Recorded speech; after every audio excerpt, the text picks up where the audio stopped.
బాధ చెప్పండి. నా బాధ ఏంది, నేను మాకు పొద్దున్న చెప్పినట్టు మేము వెనుకలు జరుపుకుంటుంటుంది. ఇటు తెలంగాణకు వచ్చి పూల కొడితే ఎట్లా చెప్పు.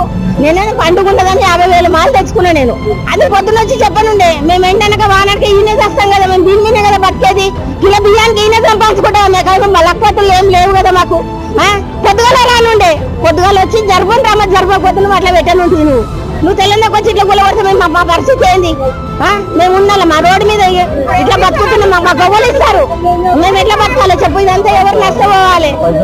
పైసలు ఎట్లా కట్టాలో చెప్పు. ఫైనాన్స్ తీసుకుంటాం నాయన, ఫైనాన్స్ తీసుకొని మేము చేస్తాం. మేము రూపాయి జమ చేసి రోడ్ అనక ఎండనక వారనక ఎండలు కూర్చుంటాం మేడం. మేము మా పిల్లలు వేసుకొని అమ్ముకుంటున్నాం. మేము 50-60 వేలు అమ్ముకుంటున్నాము. ఏదైనా చూపించేది ఉండే, రోడ్ చిన్నగా అవుతున్నది. ఈ రోడ్ మీద తీసేది మీకు జాగాలు చూపించినామమ్మా, ఆడ అమ్ముకోపోండి మీరు అనేది ఉండే.